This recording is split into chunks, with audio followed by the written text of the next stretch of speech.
بسم الله الرحمن الرحيم الحمد لله رب العالمين وصلى الله وسلم على سيدنا محمد وعلى آله وصحابته أجمعين.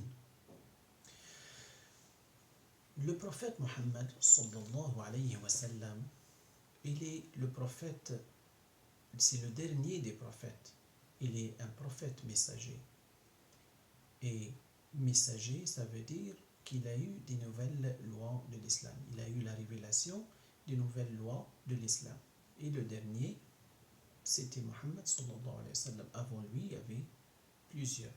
Il a été rapporté dans un hadith par le savant de hadith Abu Abdullah al-Hakim que le nombre des messagers était 313 et le nombre des prophètes il était 124 000. Alors il y en a 124 000 prophètes dont 313 messagers. Et chaque messager il est prophète. Alors le prophète Mohammed sallallahu alayhi wa sallam, il est né à la Mecque, dans la péninsule arabe.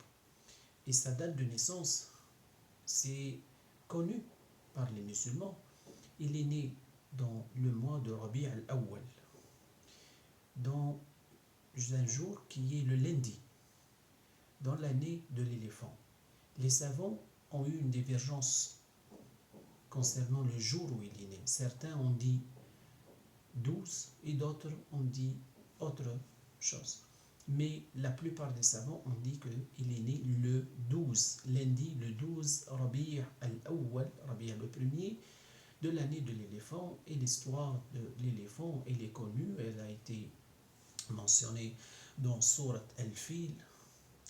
Et c'était un événement qui était très célèbre cette année-là. Alors ils ont appelé l'année avec en attribuant le nom de l'année à l'événement le plus important ou le plus célèbre dans cette année-là.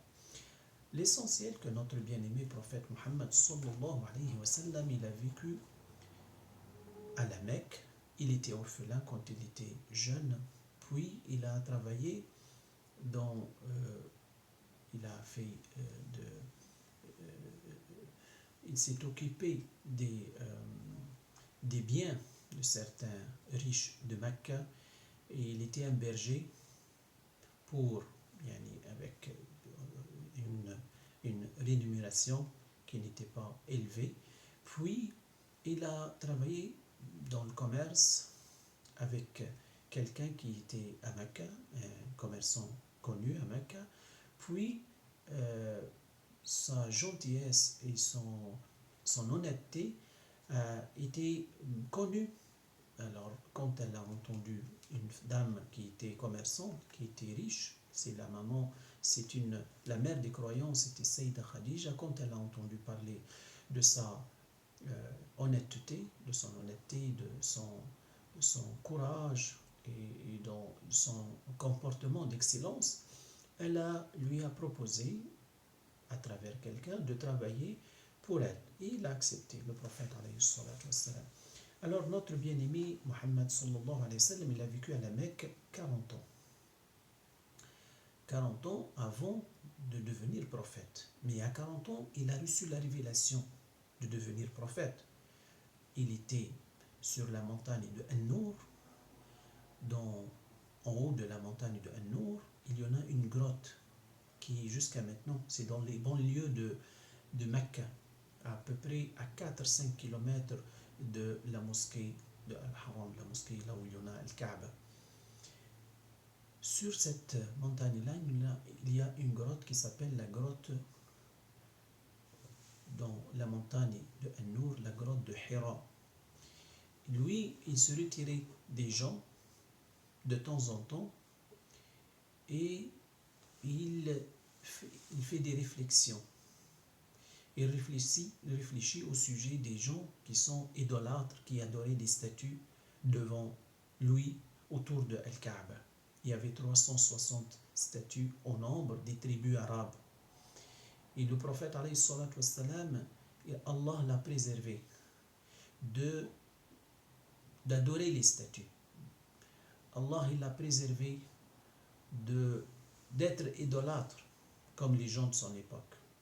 Alors il ne s'est jamais prosterné pour les idoles, il ne s'est jamais adoré des statues comme il faisait les gens de son époque. Le prophète alayhi salatu wassalam, il a été préservé de la mécréance avant la prophétie et après qu'il est devenu prophète. Aucun prophète n'était autre chose que suivre le chemin de Allah.